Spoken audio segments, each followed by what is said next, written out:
One for Mum, one for Dad, and one for the country. And there has never been a more exciting time to be an Australian. Budgets are about choices, Fran, and you show what you value through the choices you make. Dead, buried, cremated. This is coal. Don't be afraid. Don't be scared. The treasurer. Australia's basically done for. We'll just end up being a third-rate economy. You know, a banana republic. How good is Australia? Just follow the money. G'day and welcome to Follow the Money, the Australia Institute's podcast that takes the big economic issues and explains them in plain English. I'm Jennifer Macy, producer of Follow the Money, and I'll be filling in for host Ebony Bennett while she's on leave. Today, we're bringing you a conversation from the Australia Institute's popular webinar series. This time, it was independent Senate candidate for the ACT, David Pocock, who was in conversation with Executive Director Ben Oquist about the election results and what comes next in the Senate. This was recorded live on Wednesday, the 25th of May 2022, and some things have changed since recording. Well, what an election result. Those of you who join us for our fortnightly poll position will know that last week Pete Lewis of Essential Media, based on the Guardian Essential poll, called a Labor majority of 67 or 77, maybe as high as 83. And I tipped a hung parliament because I thought at least one or two of the independents would get up in the lower house. So I was out by quite a lot, as it turns out. But what we saw on Saturday night was no doubt absolutely huge for Australian politics and for the country. There was a real collapse of the Liberal vote around the country, particularly in its heartland seats. We now have a Labor government, obviously, led by Anthony Albanese. And the big story of the night was obviously the green slide in Queensland and the so-called teal bath, as I think one Liberal commentator called it on Saturday night.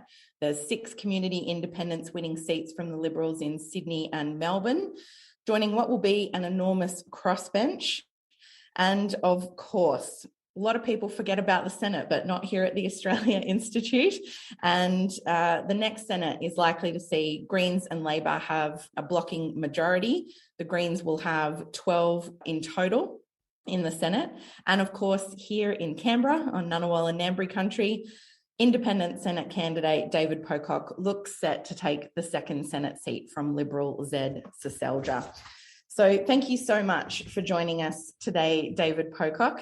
David, having migrated from Zimbabwe with his family as a teenager, went on to captain the Wallabies, as many of you I'm sure will know, and vice-captain the Brumbies here in Canberra as part of a stellar rugby career. He's been awarded for leadership on and off the field. He has a master's in sustainable agriculture and a track record as a powerful advocate on issues ranging from climate to marriage equality. He's involved in multiple small businesses and co-founded numerous not-for-profit community initiatives in Australia and overseas, including with his wife, Emma. We're so glad that you could join us today, David. And now I'm going to hand over to Ben Oquist, our Executive Director and resident Senate expert, to really unpack the results from the election. Thanks, Ben. Thanks, Ebony, and thanks to everybody for joining us. It's lovely to be here in Canberra with Canberra resident David Pocock to unpack what happened and what might come next. We're really glad you've come into the studio here, David. How good is Canberra? Yeah, thanks for having me. It's been a big few days, big few months, but yeah, really energising getting out and talking to so many Canberrans, seeing just how much we love our city and want better for the way that we're represented. This result's put Canberra on the political map. It tends to not count politically at federal elections, that's for sure. There's often an argument that you need people from major parties to deliver for Canberra, but on the other hand, it's often taken for granted here in Canberra. What did you find most resonated with the Canberra residents during your campaign? I think a lot of people do feel like we're being taken for granted by both major parties. It's such a safe, and has been for forever. And so actually having an independent voice in the Senate who can go into bat for for the ACT on issues that are important to us, and doesn't have to toe a party line that's been designed to win votes in Queensland and WA and Tassie. There are a lot of challenges we're facing here in the ACT that I think a lot of people are frustrated with the lack of voice on them and the lack of action. And you went to the election with a broad suite of policies, from cost of living to climate change. Did you think the issues changed through the course of the campaign, that people were more concerned about something at the beginning than the end? Did it build in one direction? It seemed like as the election went on, particularly the coalition realised that cost of living and housing affordability are huge issues. Yep. And, Canberra is in a housing crisis. We're right at the forefront of this. We're the most expensive place to rent, second most expensive to buy. And all this talk of Canberra having the highest average income, I think glosses over huge number of people doing it really tough. It's not working for us. And so this is going to take a sustained effort, some really big picture thinking, and I think some bold moves from this next government to start to deal with it. Yeah. And have you had discussions yet with the incoming government about what they might do on housing, or have you seen policies from them that might work? Well, I haven't declared victory. Sorry, David. And we're still waiting on the counts or the Senator's Soldier to concede. Yeah. So we'll wait and see. But I haven't had any of those discussions yet. What's something that a new incoming government could start to do on housing to get us going, do you reckon? I think one thing would be to look at the social housing debt that the ACT government has. We're set to spend $33 million over the next decade just on interest repayments. Tasmania and South Australia had their debts wiped, and we've got a huge shortfall of social housing here in the ACT. I think there's a really strong case for that as a starting point. During the campaign, talked a lot about a national housing strategy, which Labor have committed to. And then it's actually backing in the short term a lot of initiatives here in the ACT, like Homeground, that are incentivising landlords to create more affordable rentals. If you rent your house out at 25% or more below market rate, then you don't pay land tax. So we need a whole suite of interventions to actually start to deal with this. Yeah, interesting. Well, perhaps we'll come back to housing at some point. I know we'll have a lot of questions from our audience in the second half. We're going to spend a little bit of time unpacking a variety of things that happened in the campaign and things that might happen going forward. And David's, of course, being modest as he should be about whether he's won the seat or not. Our analysis and a lot of other people says that you will. It also says that probably, as Ebony mentioned, the Greens will have 12 seats. Labor probably 26, which gets to 38. And of course, as Senate number crunchers know, you need 39 to pass legislation in the Senate. Of course, the incoming government can sometimes rely upon the opposition to pass legislation, but when the opposition opposes, even if the Greens are on board, they'll need one other vote in the Senate if those numbers play out as we expect, and Labor doesn't pick up a third seat in South Australia or Victoria. What would be your approach to handling balance of power in the Senate? I've said the whole way through my campaign, my commitment to people in the ACT is to look at each piece of legislation and say, how will this affect people in the ACT? How does this square with the kind of future we want in Australia? But also to bring a really constructive and pragmatic approach to actually getting things done. Talking to people across the ACT, one of the big frustrations with politics over the last however long, and I think we saw that in the outcome for independence and the swing away from major parties, is the frustration with the politicization of issues that, frankly, Australians just want leaders to get on with dealing. Things around climate, housing, women's safety. These should not be issues that governments and the opposition use to score points. It should be, how do we actually solve these problems? And sure, there's different ideas on how to do that, but we've got to get on with actually solving them. And do you think there are ways of reforming how the Parliament works to make this change that you want? I mean, you're advocating there a kind of pragmatic approach to getting things done. Have we got some institutional barriers in the way that Parliament operates that prevent that you think we could tackle? Well, we saw, the Jenkins review, respected work stuff, like that's a bare minimum. Reading through that's nothing groundbreaking. That's just actually lifting the standard up there to what you'd expect in most workplaces across Australia. So that's clearly a starting point. But, talking to people, when you watch Question Time, you expect to actually watch some constructive dialogue, debating the big issues. I don't think that's what we're seeing at the moment. So I think there's a real sense from Australians that we can do things better. And, watching it from the outside, it seems like a lot of non-career politicians and independents are the ones who can actually talk about the issues that resonate, that matter to the people that they represent. And that's my hope and sort of my commitment to Canberrans is I'll be in there advocating on those issues for us. Yep. One of the things that infected the election campaign was some pretty grubby tactics from all sides at certain points. And it's related to fixing up how Parliament works. Are there things that you think we can do, we can learn from how the election campaign was conducted that we should fix? Integrity Commission has to be a priority. The vast majority of Australians want it. I think we saw that reflected in the result. Yep. But I think truth in political advertising, I've been signing your open letters for years calling for federal truth in political advertising legislation. Australians expect it. It shouldn't be on the voter every election to have to wade through all the lies and nonsense. It's done at a state and territory level. We can clearly do that federally. Do you think that's something that the crossbenchers might work together on with a new government, try and get passed pretty quickly in time for the next election? I'd really hope so. I think almost all the independents are backing it. The member for Warringah has already put forward a Stop the Lies bill.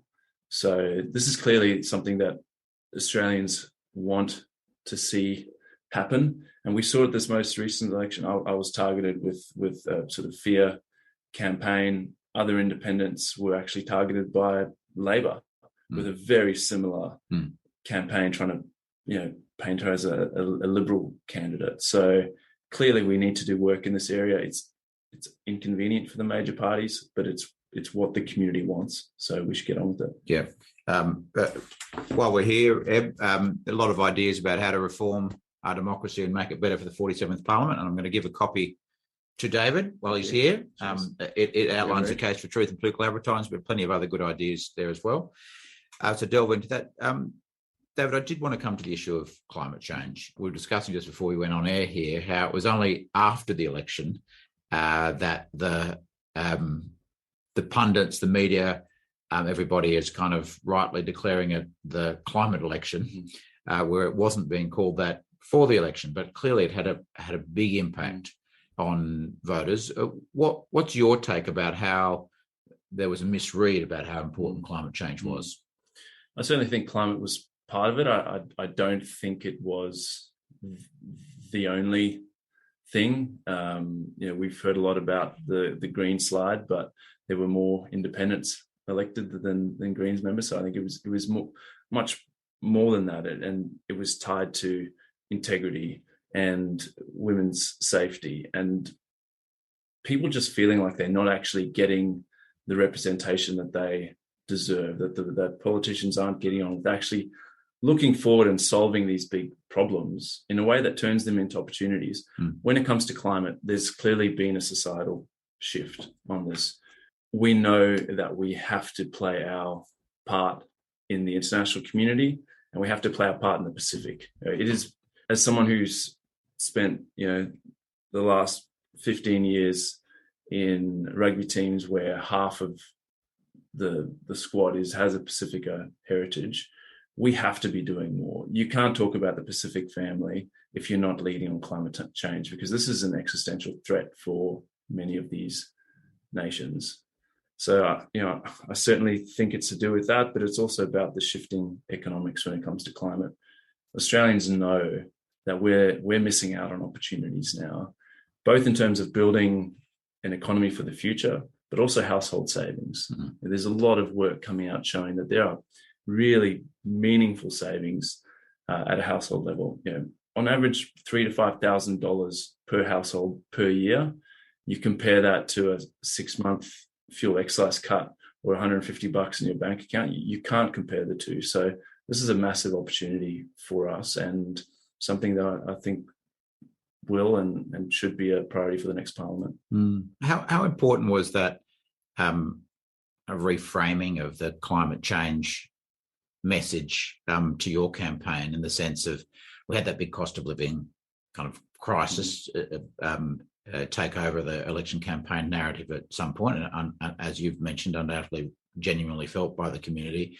For so long we've heard about the costs involved in taking climate action. How important was that kind of rewiring Australia, electrify everything message in reframing the debate for you and your campaign? I mean, Saul Griffith and his team have done amazing work, not just on digging down into the modelling in detail, but I think also telling a more compelling story about our future and what it can be. And I think that's been a real failure when it comes to climate, of trying to paint that more hopeful picture and ensuring that we are talking about people in regional areas who, very rightly have concerns about this. Their livelihoods, what they've done for generations, is being threatened.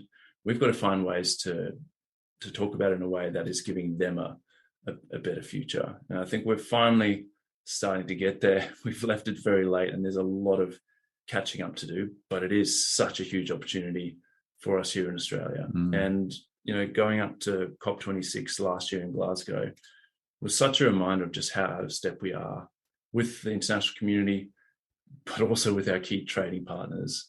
And so, I think this next Parliament is an opportunity to actually get meaningful action and things in place that take us from dead last to actually leading. I mean, Labor's got some policies in this area, some policies in the electrification, rewiring Australia space.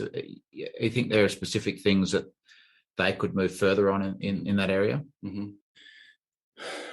Well, the way I've sort of been thinking about it is there's two sort of broad parts about it. There's the decarbonising part in terms of generation and industries, but then there's the household level piece. And I'm determined to ensure that savings go to households. Rooftop solar in Australia is a raging success, an incredible, what was started by John Howard. And we can do the same thing that we did for rooftop solar, for heat pumps, for batteries, for electric vehicles, and unlock really meaningful savings. During my campaign, I proposed a Suburb Zero pilot here in Canberra, which would then actually prove that you can do this and help inform policy that does that, and then roll that out across the ACT, across Australia. And the modelling looks like, for $12 billion over 5 years, which is a lot of money, but it's also just a tiny bit more than we subsidise fossil fuels this financial year. So this is about priorities. This is about actually creating the future that we want here in Australia. We'll stick with climate for a little bit longer before coming to some other issues and before coming to everybody else's questions, which I know are flying in. Climate integrity has been bubbling up as an issue, in particular in relation to Australia's carbon markets. And there's a lot of focus on increasing Australia's target to get in line with the science. As I heard you say on Radio National this morning, the Business Council of Australia even has higher targets than both sides of politics at the moment. But it's also important that the targets are actually met with genuine abatement and genuine emissions reductions. The incoming Labor government has promised a review of the Emissions Reduction Fund and Australia's carbon market. What's your view about what should be done in that space? We've heard so much talk about investing in technology. The reality is that we already have the technology to get on with reducing a big chunk of emissions. Sure, technology will play a part, but it's clear that the millions, billions of dollars sunk into carbon capture and storage, the recent concerns around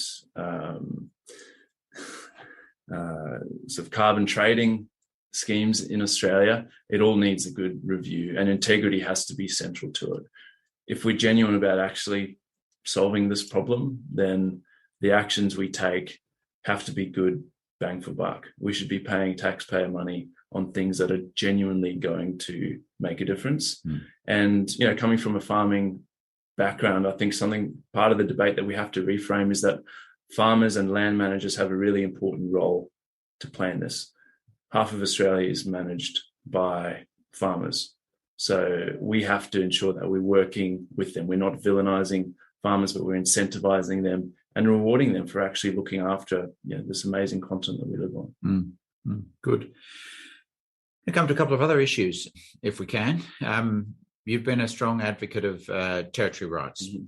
What are we going to do to overcome Canberra's second-rate status as not being able to legislate for euthanasia? In the middle of the campaign, New South Wales became the final state to pass laws, the voluntary assisted dying laws, after a push from Alex Greenwich, independent MP, and a number of other MPs. It is an issue that seems to be that independents have taken forward, broad community support for the issue of voluntary euthanasia. But I guess then there's this separate democratic issue about whether Canberra is allowed to have debate on it. What practically can you do, and how quickly, to try and get that Kevin Andrews bill overturned that was passed 25 years ago? This is clearly an issue that's really important to Canberrans. I've committed to introducing a private senator's bill as soon as I can, really prioritising that. And I guess, voluntary assisted dying as an issue aside, looking at this in terms of equity, it makes no sense that people who live in the territories don't have the same rights as states to debate and legislate on these issues that affect us. It's not going to cost the government anything to give us that right. And I'd really hope that there is broad support for the territories being given that right back to actually decide on these things. As you said, the majority of states now have legislation. And, thanks to the Australian Institute for the great work you've done in actually surveying Australians, because 76% of Australians living in states support the territory's rights to have this. So this has broad support any way you look at it. Do you think it was instrumental in the poor showing of the Liberals here, and Zed Seldra in particular? You had the Canberra Times joining the campaign to get territory rights. How much of a factor do you think it's been in, I know you don't want to claim victory, in Zed's demise? I think it was certainly a real frustration amongst a number of Liberal voters that on this issue, Senator Seldra chose to put his personal view above the territory's right to actually be able to debate and legislate as a territory. So we had a number of people involved in our campaign who had voted Liberal all their life, but were frustrated with the ideology rather than actually being in there to advocate on behalf of the people you represent. Well, speaking of Canberra and its rights, what do you think about how Canberra is discussed publicly from time to time? And I'm taken by that phrase that Scott Morrison really electrified, the Canberra bubble, and Canberra's positioning, sometimes in the political debate, the public services positioning sometimes in the public debate, and federal government in one of the last acts of the previous government announced a new efficiency dividend for the public service. What do you think about Canberra's status in the national debate, public services positioning, and what can be done about that? Yeah, really disappointing to see in the budget flagging further decentralisation of public service, and then obviously during the election campaign flagging further cuts. We have to be valuing public service. For me, the debate should be less about how big or small it should be, but about the quality and ensuring that it can deliver for Australia. We saw during COVID the value of having a good public service. It's crucial and allows us to have what we have here in Australia. So I would love to see a lot more value placed on it, the way we talk about it, at a time now where we've got a serious task to actually rebuild trust in government and our institutions, and we need it more than ever. So there's no quick fixes to this, but I think over the next few years, I think we can continue to value and invest in our public service and really talk about it in a different way. Talk about the value that it actually provides all Australians. What about the Prime Minister and where he lives? Mm-hmm. What can we do about that, and how important do you think that might be? Canberra is the capital of Australia. I'd love to see the Prime Minister actually live here. This was something that came up in the campaign a lot with the nation's capital. Take the convention centre as an example. It's the second oldest convention centre in the country. It can't actually hold a major convention. We've got the ANU taking big meetings to Sydney. There's no real pride from government in the nation's capital, and I think we need to be investing in our national institutions and ensuring that it is viewed and as the nation's capital and the important role that it does for all of us. I'll put it on. Will you ask the Prime Minister to come and live in Canberra full time in the lodge? I mean, that's up to him, but I think it does send a powerful signal to Australia that you're serious. You're here to do business, and I think to his credit, it was really impressive to see how quickly him and his core team were sworn in and off to the Quad meetings. I think it sends a really good signal to Australians and to the rest of the world that Australia does want to be more constructive and contribute internationally.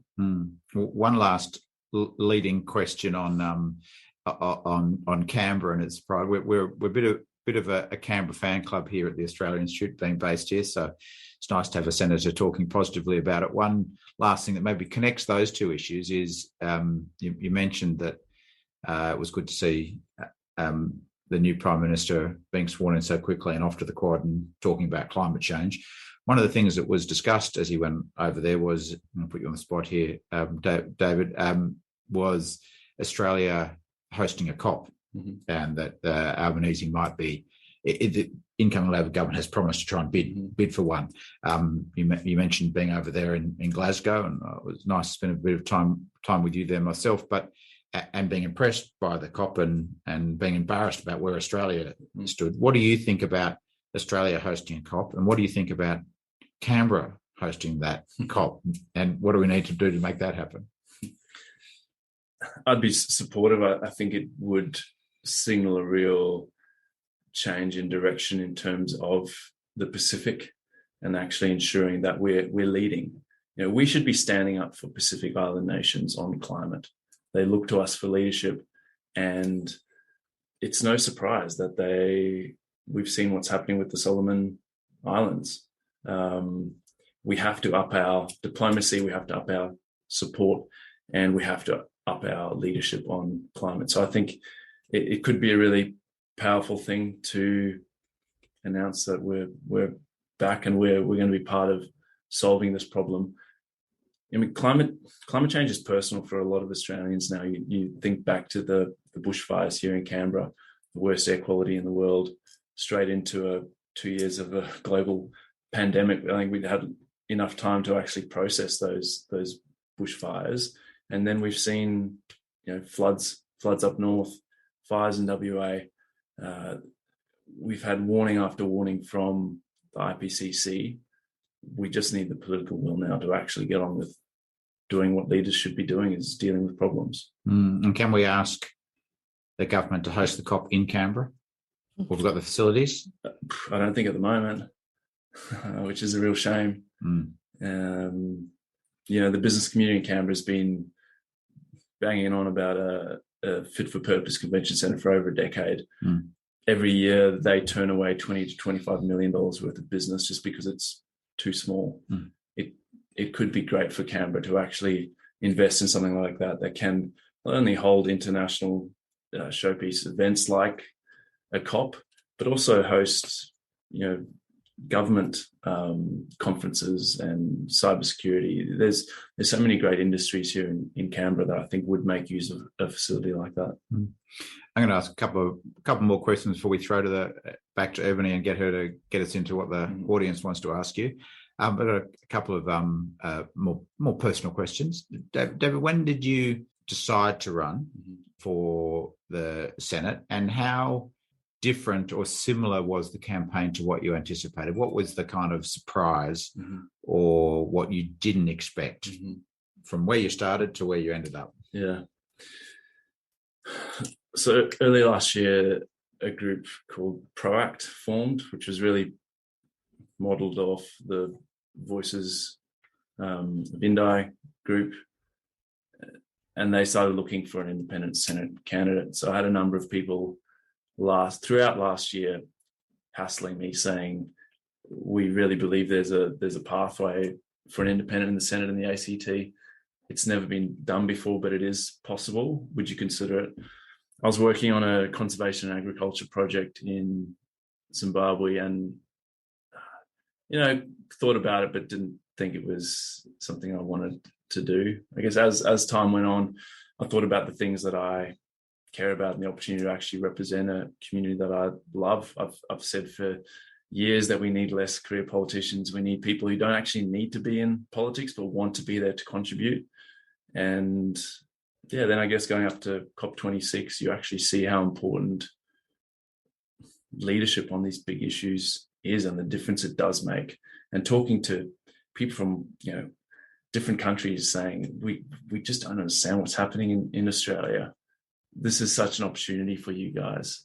And yet you're not only not acting, but you're trying to undermine our efforts to look after our own country. So after that, I decided to put my hand up and went through the sort of endorsement process for ProAct and was endorsed as the community candidate.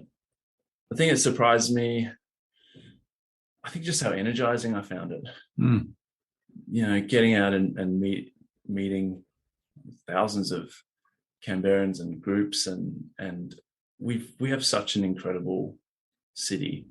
So many interesting people working on interesting problems and doing what they feel like is really meaningful work.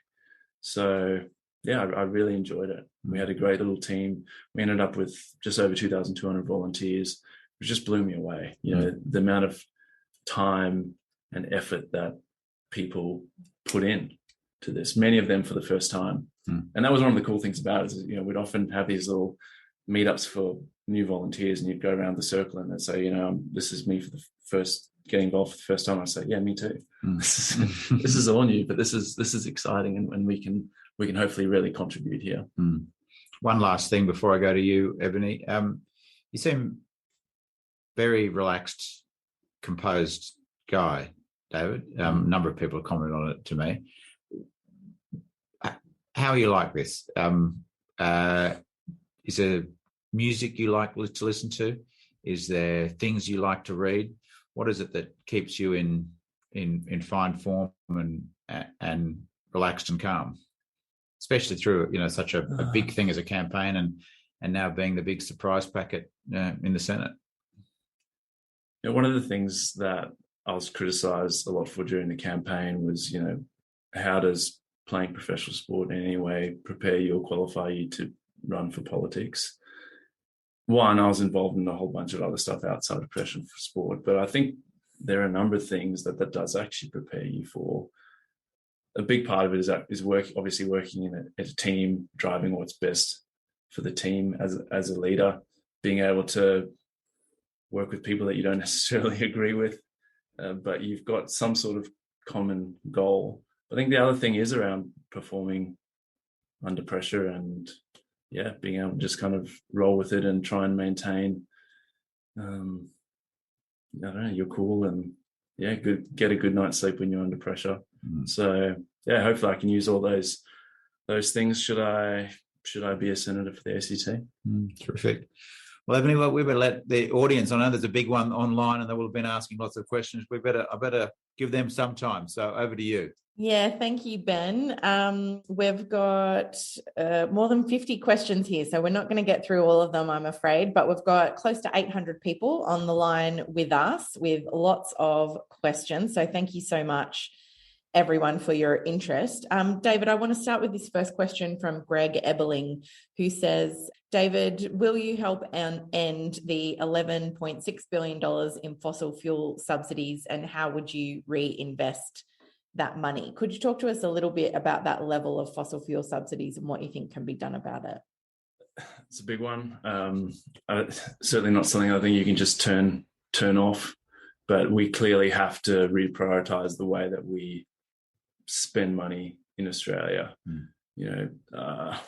This was the first budget. This recent budget was, I guess, the first one that I've been really more engaged in and interested in. And for me, the budget is about what you're prioritizing as a nation. You're signaling the direction you want to go, the problems you want to solve. And clearly where we are with climate, spending almost $12 billion subsidizing fossil fuels. Fossil fuels have been great for us in the past. We shouldn't demonize them or the people who've worked in the fossil fuel industries. They're clearly not the future. So this is something that we're going to have to face up to and really work hard to ensure that people in regional areas are looked after, that we're investing in those areas, that renewable projects are going, that the industries of the future like green steel, that we're actually doing the research and development to begin to become leaders in that field. I think Sweden are already shipping green steel. That should be us. Do you think fossil fuel, sorry, I'm going to do a little follow-up here. Do you think fossil fuel subsidies and, as you said, not potentially ending them overnight, but doing something about them is something that might unite the Teal crossbench and the Greens, and that's something that everybody could agree to pursue the new government on? You'd hope so. I mean, that's a lot of money that you could be investing in electrifying households or building industries for the future that will create far more jobs. That's been one of the great marketing wins of the fossil fuel industry, is inflating in people's minds just how many people are employed in that industry. We have to be investing in other areas. And as I said, Saul Griffith's modelling suggests $12 billion over 5 years to electrify every household in Australia, unlocking billions and billions of dollars of savings. Much of that will then be spent locally. In Canberra alone, we spend $950 million every year on fuel and energy, and the vast majority of that is on foreign oil. And we're seeing at the moment, petrol back up above $2 a litre. This is really hurting people. The next question I've got, I think follows on a little bit. It's from Wendy Farmer, who is joining us from the Latrobe Valley, and says, while we've seen the previous government's love of coal and adding confusion in the energy market, she asks, if you're in Parliament, how would you make sure that the new government supports coal communities through this transition while we take action on climate change? Yeah. It was very clear, consulting with people across the ACT, people want an orderly transition. It's what we've been missing is a big picture plan and policies that actually do this, that invest in areas that have had a number of people involved in coal and gas for a long time now. The reality is this is starting to happen. You look at the Hunter Renewal Project, communities are aware that the end of fossil fuels is coming. And so it's really important that we are assisting communities to do that, to plan. And, for a lot of those communities, it may be that if you're a coal miner, you may retire as a coal miner, but your kids won't be coal miners. There'll be other industries for them. And, having spoken to a few people who have gone from the coal industry are now working in renewables, say at wind farms, they've loved the transition. It's been better for them and their families. They can live locally. They've got a well-paid, secure job. So we have to ensure that this is done in an orderly way and in a way that actually benefits these regional areas. I've got a couple of questions in here about coal and gas developments and mining, but given your involvement in agriculture, and I know in the past being involved in helping farmers in particular protect their land from fossil fuel developments that are inappropriate, wondering if you can talk to us a little bit about your activism in that space and how important, not just for coal communities, but also farming communities, it is to tackle new gas and coal projects that aren't needed or aren't welcome in certain places. Yeah, much was made during the campaign about my involvement in a protest with a fifth generation farmer, Rick Laird, in Maules Creek, end of 2014, protesting a coal mine on some of our best agricultural land in Australia, the Liverpool Plains. Makes no sense that we would be setting up fossil fuel projects on our best agricultural land in Australia. And I think we have to be standing up for farmers more. I think in the Australian psyche, we like to talk about farmers and think that we're looking out for them, but I think the reality is we aren't. And it's been really disappointing to see the Nationals' policy and sort of agitation when it comes to climate, given that the government's own figures show that the average farmer in Australia has missed out on 22%, or their profits come down 22% every year since the year 2000, which is huge for farmers. So this is clearly something that we have to act on, and I think we have to relook at the way that the EPBC Act is dealing with these sorts of developments. You know, the Samuel review showed that the EPBC Act is not fit for purpose anymore. It's not actually working to safeguard our biodiversity. Sorry, a quick follow-up there. You've got something you think that new Labor Environment Minister, whoever they are, should be doing in that environmental protection and biodiversity space? I mean, we've seen the State of the Environment report. I think it was delivered in December, due to come out in January. We still haven't seen that. So I think releasing the report, and Australians want to look after our wildlife, and it should be more of a priority. We're grossly underspending in that area, and we're seeing, just last year, 37 new species were upgraded on the threatened species list. For a country like Australia, that's not good enough. We can and should be doing more in that area. I've got a kind of follow-up question. The Australia Institute has done a lot of research on the impacts of putting a moratorium on new coal mines, showing it would have a negligible effect on our economy, and really arguing that there's no place to open new coal mines. And we've joined with Pacific Islands in backing a global moratorium on new coal mines in particular. But I've got a question here from John Knox, who says, are you likely to take a similar stance to the Greens on no new coal and gas mines or projects? Could you talk to us a little bit about the role of new projects and how you would approach that in the Senate? Sure. I've said during the campaign, we need a pragmatic way forward on climate. For me, that looks like Zali Steggall's climate bill actually legislating 60% by 2030, creating a plan to get there.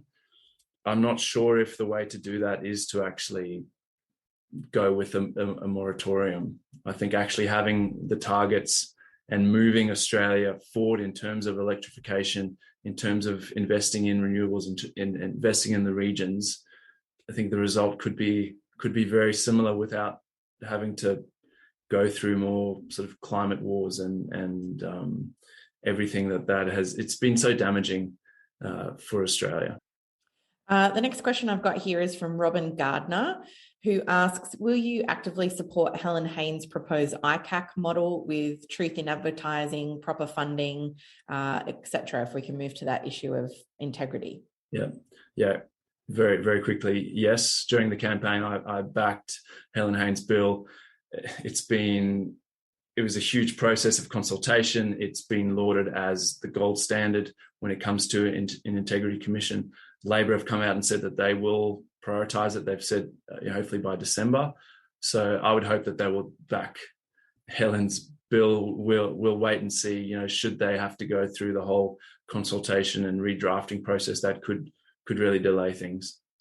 The next question I've got is from Gordon Churchman, who asks, will you work towards an end to the cruel refugee stance of the big parties, and will genuine refugees be able to come and stay in Australia?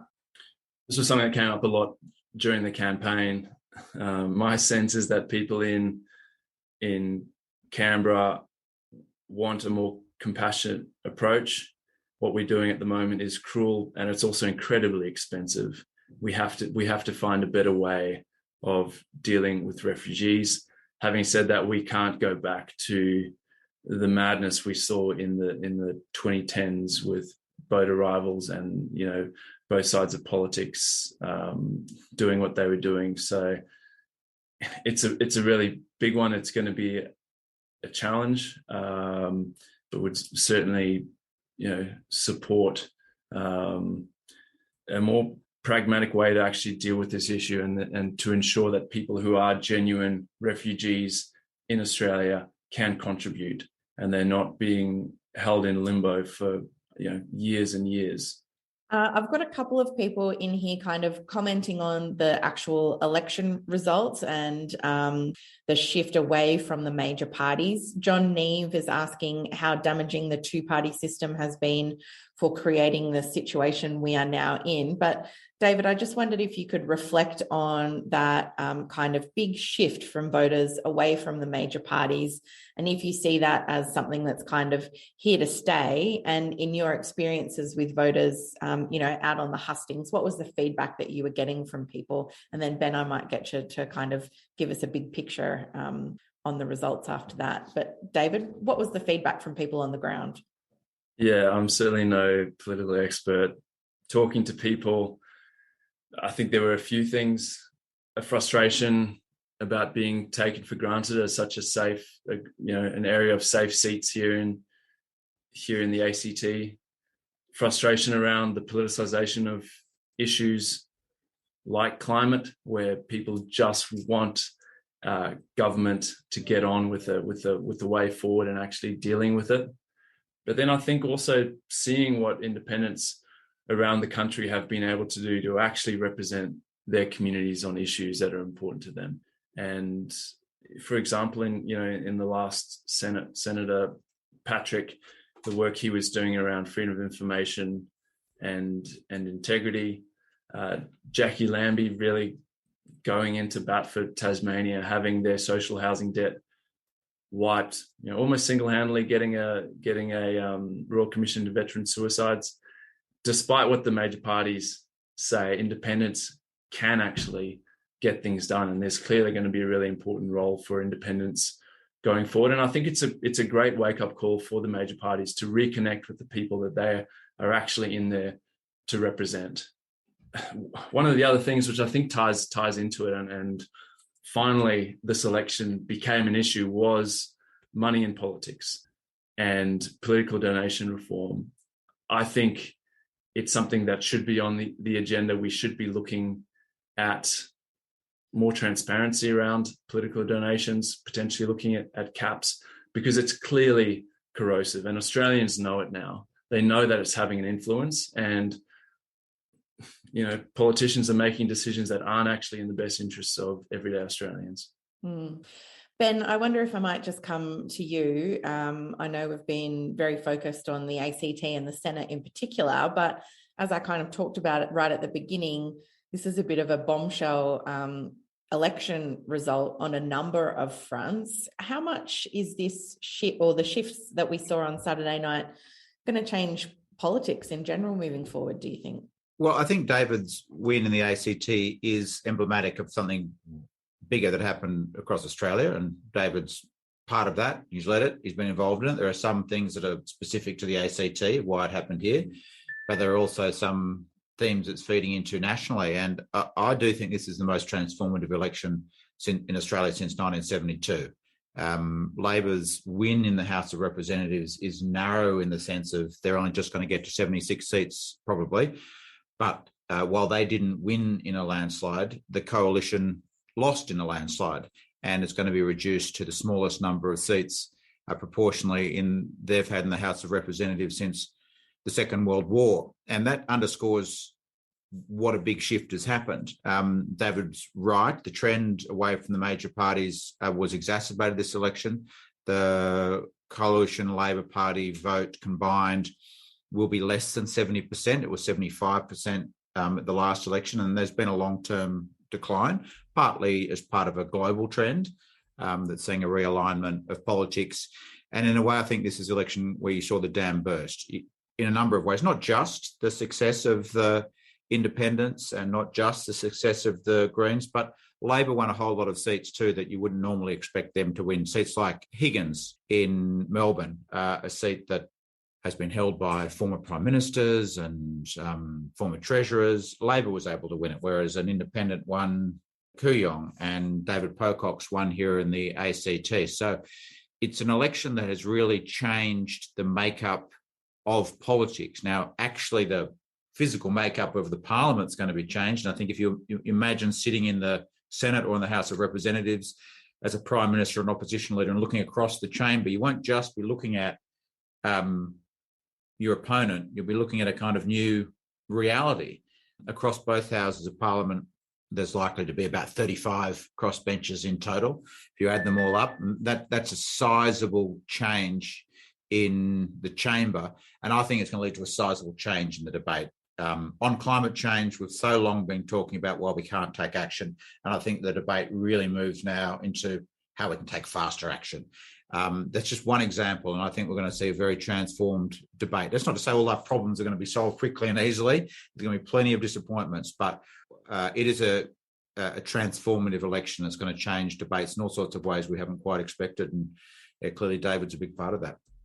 David, I'm going to exercise my prerogative as host and ask a question myself. We've seen a lot of the community independents running as professional women standing, but also raising that issue of gender equality. We've seen some appalling behaviour in Parliament that's kind of, I think, yet to be addressed. And I just feel like in your sporting career, you've been a very powerful advocate against homophobia and racism. How will you tackle promoting gender equality while you're in the Senate? This was one of the criticisms, was that I'm not a woman running for this seat. The Senate is fortunately one of the areas that we do have equal representation. There's so much to do in this area. I think we're seeing finally more of a spotlight on it, but it's going to take more leadership. But I think it's also about challenging some of the societal norms. And I think that takes men actually standing up and saying, this shouldn't be thought of as a women's issue. This is also a men's issue. And we've got to change the way that we behave. We've got to be calling out behavior in our workplaces, in our families, and really, trying to change the way that we treat women around us. And I think there is an expectation that over the next Parliament, this will be an issue that is addressed, given what we saw in the last Parliament. Eb, just to interrupt with a quick stat for you there, leading on something David said, the Senate now is going to probably track for 57% women, and the House is going to move up from its current 29% to 37.1%. So, clearly the Senate's doing a lot better. And I know our colleague here in the Democracy and Accountability Program, Bill Brown, has pointed to proportional representation as being one of the key drivers that has meant the Senate is now a clear majority of women. And we don't have much time left, but I'm just interested in kind of how you approach those conversations, because I feel like in particular, the way you've challenged homophobia while you were in professional sport, I feel like those are maybe conversations that people are reluctant to have, and it's really about changing a culture there. How did you approach that when you encountered that kind of thing and standing up for, other members of your team or other things. How is it that you have had those conversations in the past, in perhaps sometimes spaces where people don't really want to talk about it? Yeah, I mean, cultural change is uncomfortable. It requires a lot of us to actually get out of our comfort zone and have those conversations that we'd rather not have. But I think at the end of the day, it is a lot about education and challenging things that we just pick up when we're kids from our parents, from our culture, and having honest conversations about why it's detrimental, how we can actually move beyond it. There's no easy fixes to this. I guess my approach in rugby around homophobia was, my feeling was it shouldn't be up to a teammate that I had that may be gay to actually advocate. It's up to all of us to create the kind of inclusive environment where people can be who they are, contribute, express themselves, and we all benefit from that.